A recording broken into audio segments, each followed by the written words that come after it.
Hey there, Scorpio, my powerful Scorpio friends. Let's talk about what 2026 has in store for you. Now, 2026 is definitely going to be a year of expansion, transformation, and refinement. And Jupiter's golden cycle brings blessings, opportunity, and growth, while that South Node is going to be encouraging discernment and helping you to focus on what truly matters in your life. So let's get into it. Now, let's talk about Jupiter, right? Just in terms of yourself and your life direction. Jupiter in Cancer is going to be continuing through um, that that 10th house of yours um, until June 20th or 30th, I'm sorry. And it's highlighting your career, your reputation, your direction in life, your soul's purpose.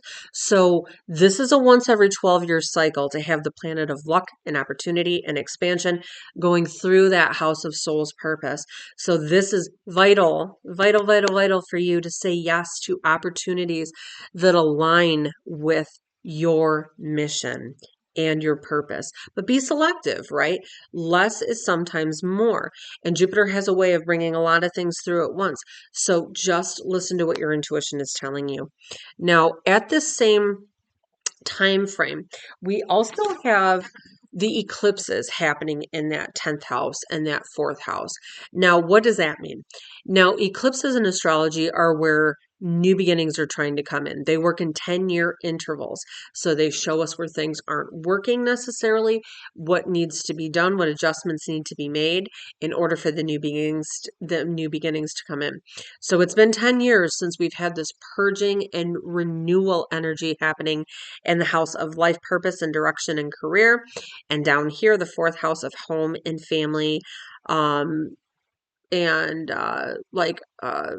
our connections with our family lineage as well too.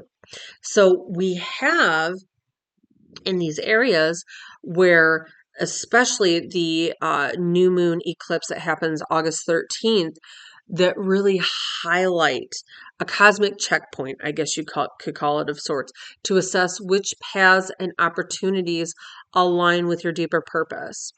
Now, when it comes to money, because this kind of segues into it really well, cash flow and finances, we have that 8th house activation, making long term finances a major focus this year for you. So, debt repayment, investments, major purchases, or shared resources, right? Having Uranus in Gemini coming in here is trying to bring financial freedom.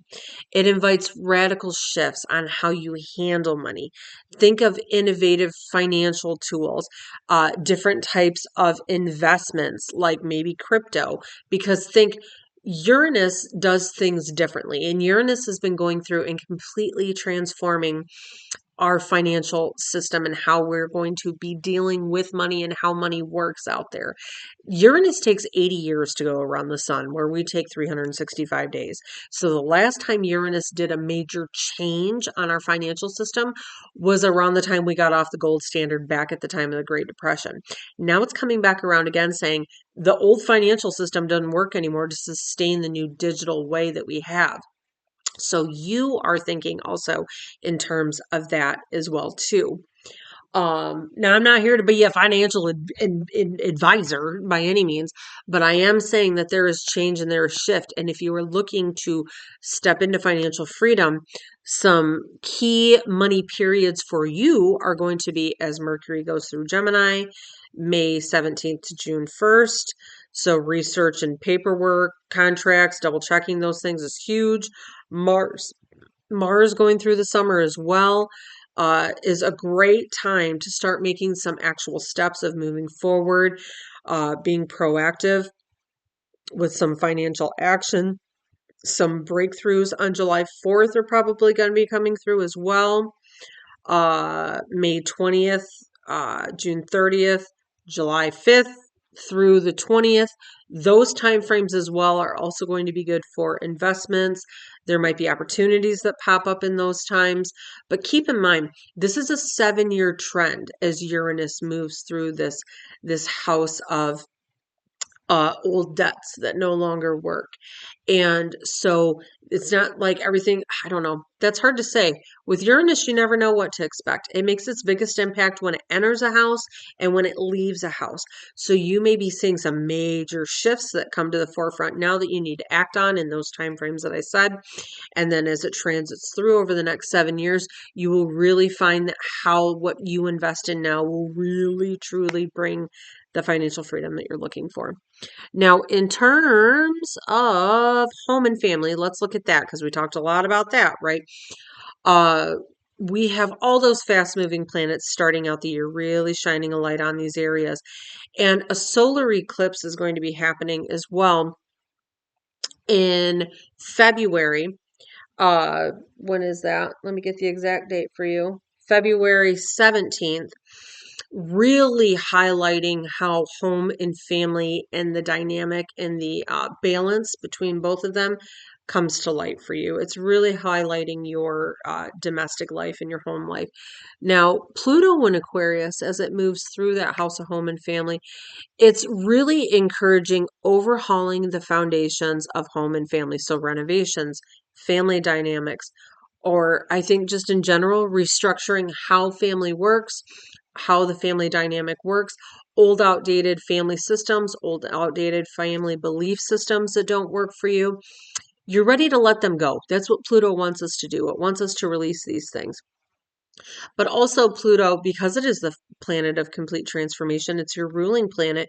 Moving through that fourth house, you may be finding that you are actually going to be physically moving too, moving forward. So I think you'll get a little bit more clarity as we have that February 17th eclipse, right? That is where the seeds of new beginnings in what you want your domestic life to look like can really take root. So early year changes set the stage for these long-term family growths over the next 2 years. That's what's happening in that house of home.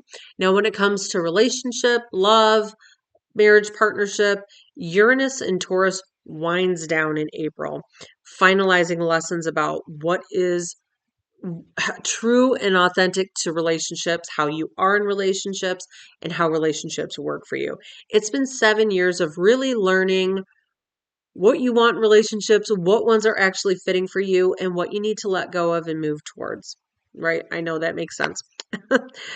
You're really wrapping up these lessons around relationships. And so Venus coming through in the springtime in March, it's really helping to bring balance and harmony.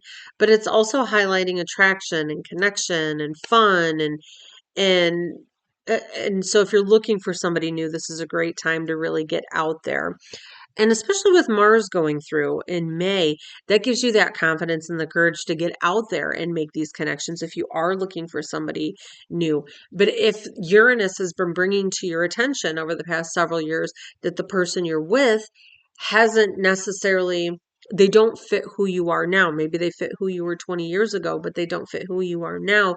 Mars gives you that push to move forward with either making changes or maybe even finally leaving this, especially if you've been getting reoccurring signs from the universe that it's time to leave this and to step into something new. Because that's the thing. There's so much happening now that Uranus has left this seventh house. It'll never be back again around ever again for you. So now you have clarity on what relationship looks like for you. So new ones may be coming in very quickly as well. Relationship growth, if you are looking in general about changing relationships, it's about aligning what feels right for you and making those conscious choices about moving forward or moving on. And you'll have a lot of clarity with that this year. Now, when it comes to happiness in general and your children, that fifth house, we have a lot activating your fifth house this year. And that comes through Mercury doing a retrograde and Mercury moving through at the beginning of the year. So there's a lot of starting out the year of looking to the past with what brings you happiness, right? And because that's what retrogrades do. They encourage reflection on what brings you joy. They reflect on the romance in your lives, what's lacking, what needs to happen. And I think just self-expression in general. Are you able to be your true, authentic self and express yourself fully with the people that you have the closest relationships with? Now, as it retrogrades February 26th to March 21st, this is a time to really fine tune your schedules with your partner to make sure you're having fun together around those kids' activities. Um, absolutely. Prioritizing happiness and even if there's some little snafus, because that's what happens, right? When Mercury is retrograde, things don't really work as we plan, but it also has us looking to the past with how we communicate. That's what Mercury does, right? It has us communicating. So you might be finding at the beginning of the year there may be some communication breakdowns with kids, right?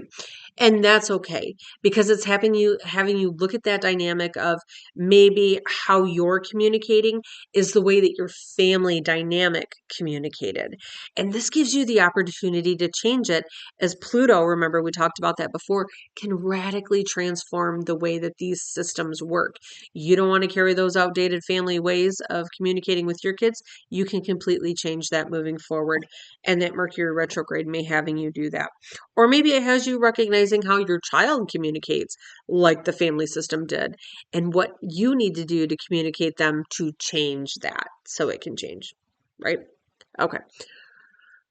Let's move on, right? Let's go to what adventure and discovery and things like that have in store for you this year. And that's kind of a big thing because we have Jupiter working in a 12-year cycle, really encouraging exploration for you.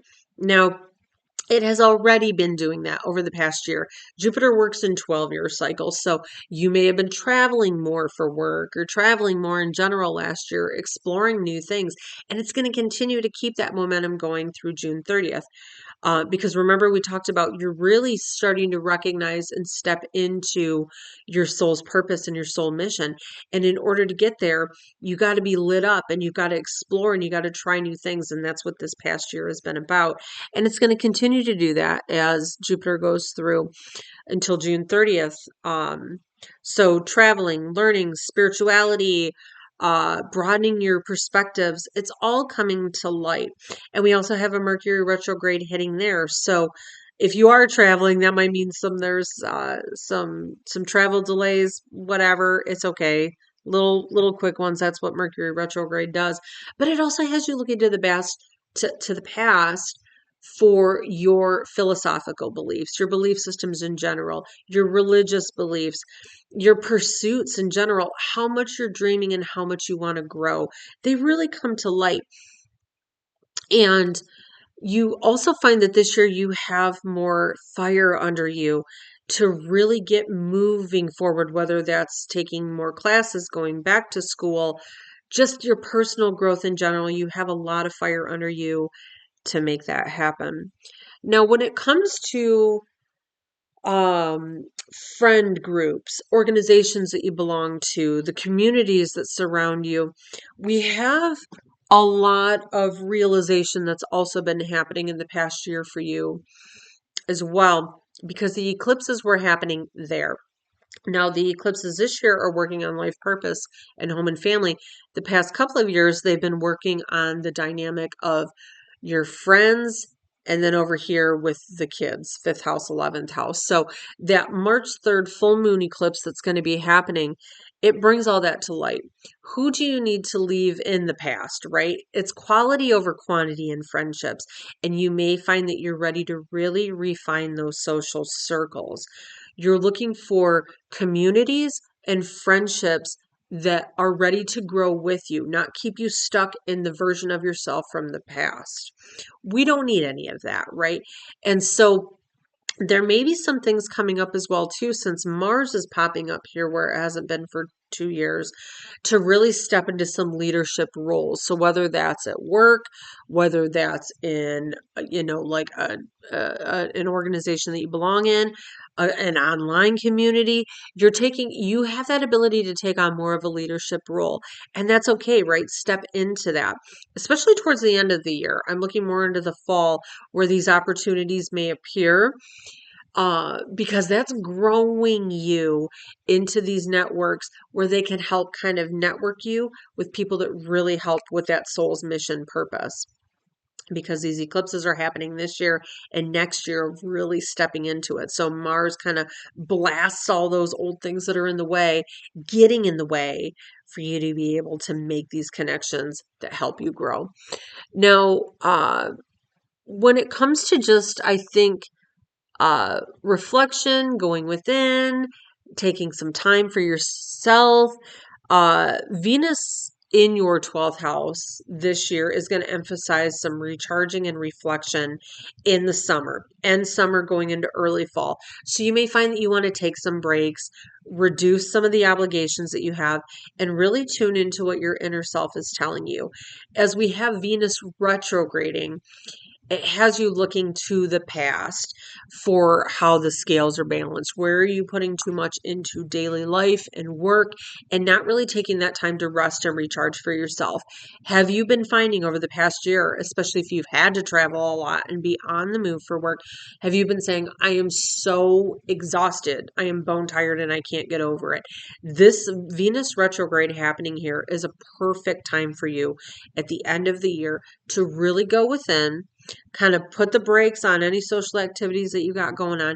And it's time for self-care. It's time for rest. It's time for inner reflection.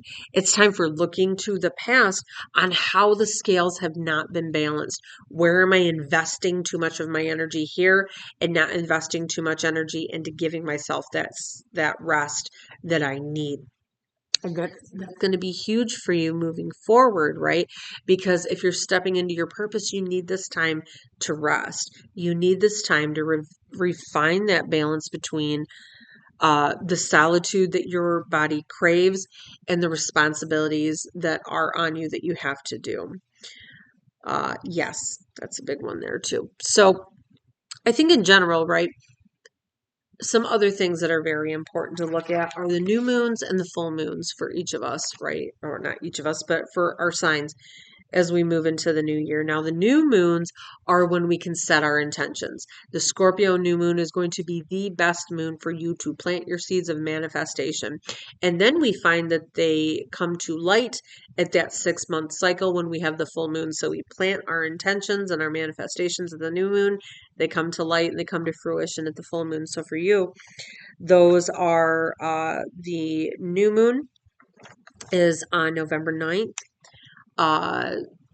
And then that 6-month cycle is going to be, into 2027. But the ones that you planted at the new moon around the time of your birthday in 2025, you are going to see those seeds sprouting May 1st at that full moon that's going to be happening there. So that's also a time when we release things that don't work. And I think there's a lot that's surfacing this year for you that you realize you need to release, especially when it comes to outdated family systems and outdated beliefs, people that no longer serve you. Just in general, the best time to do that is going to be in any full moon cycle, but especially that May one, because that's your full moon. Now let's look at birthdays. Now, if your birthday doesn't fall in this, it doesn't mean that these things aren't going to be happening for you. You might find that some of these things seem like, oh, that sounds just like me.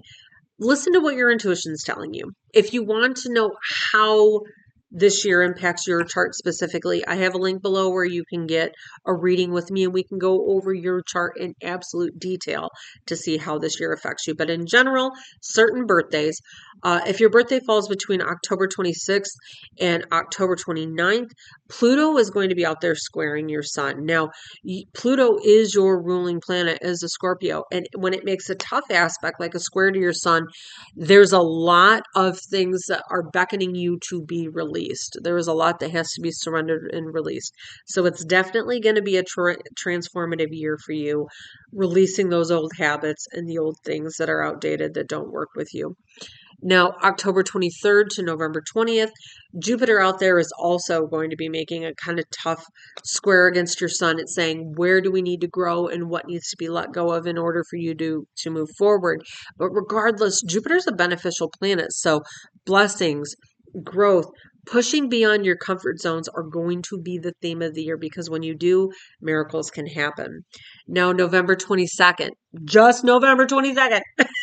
If this is your birthday, this is a big one because Neptune is making a very supportive connection to you.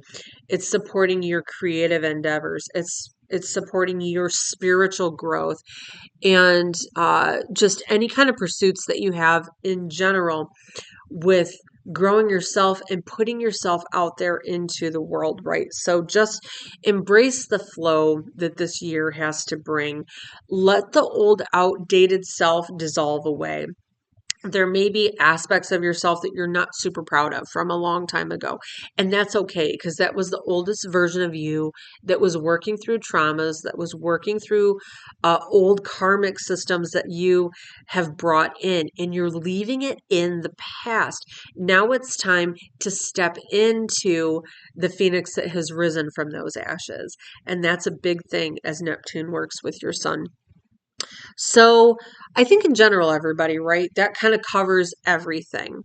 If you want to know a little bit more about, maybe you're really wanting to step into a year of understanding astrology more and applying it to your life, I also have a link below for my 2026 astrology workbook that I've created that has a really awesome astrology 101 book at the beginning of it, and it helps you to understand how to apply that to your birth chart, to understand your chart a little bit better. But then we go month by month and we talk about each of the new moons and the full moons.